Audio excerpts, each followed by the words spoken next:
ازيكم عاملين ايه؟ يا رب دايما تكونوا بخير. معاكم اماني من قناة نيمو دايز.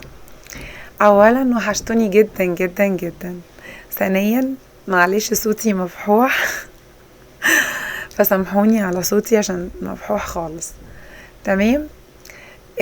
ثالثا بقى وده الاهم، اللي انا عامله كيكه بسيطه جدا وسهله جدا وحلوه جدا واي حد يعرف يعملها، المبتدئين. حاجتي كلها سهله.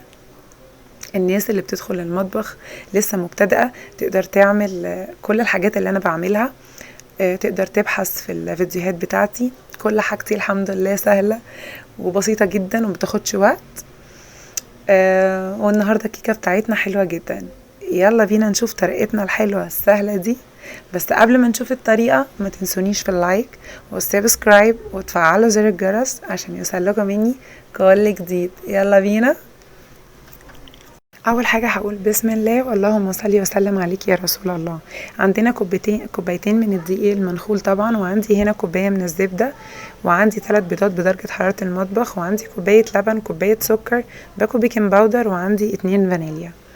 تمام. اول حاجه هنعملها اللي انا فصلت البياض عن الصفار.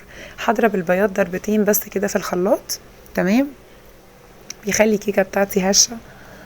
اوكي. وبعد ما اضربه زي ما انتم شايفين بنزل الصفار.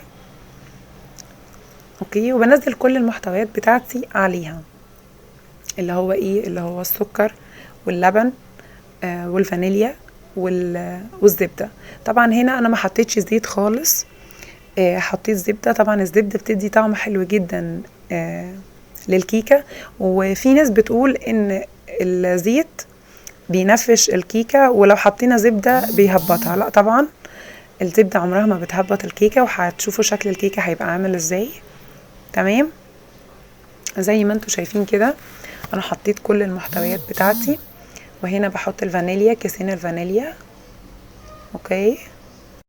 هنا انا خلاص كده خلصت ضرب الحاجات بتاعتي.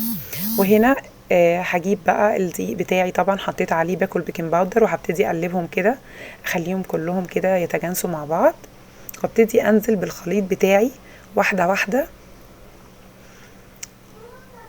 لحد ما اكون لحد ما اكون الخليط بتاع الكيكه بتاعتي. تمام. طبعا بنزل واحده واحده كده، وابتدي اقلب بالراحه زي ما انتوا شايفين. اوكي. طبعا عشان انا مش عايزه الكيكه بتاعتي تهبط، مهم جدا اللي احنا نقلبه بالراحه زي ما انتوا شايفين. طبعا انا بعد ما بقلب بالمعلقه بروح ضربه بايدي، راجعه ضربه تاني بايدي. تمام. وكله على يعني ايه، على جنب واحد، ما بعملش على كذا جنب، كله على في نفس الاتجاه يعني. اوكي.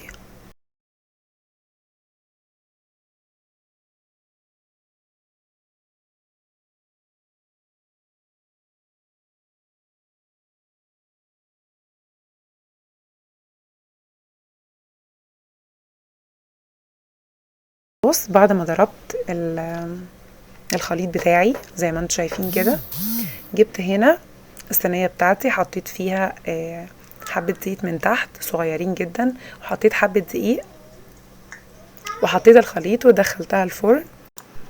طبعا انا كنت مولعه الفرن بتاعي قبليها بحوالي ربع ساعه او تلت ساعه، وزي ما انتوا شايفين كده الكيكه بتاعتي خدت في الفرن بالظبط نص ساعه، وطالعه هشه زي ما انتوا شايفين. شكلها حلو جدا والريحه كانت تخبل، طبعا عشان معموله بالزبده الريحه كانت حلوه جدا.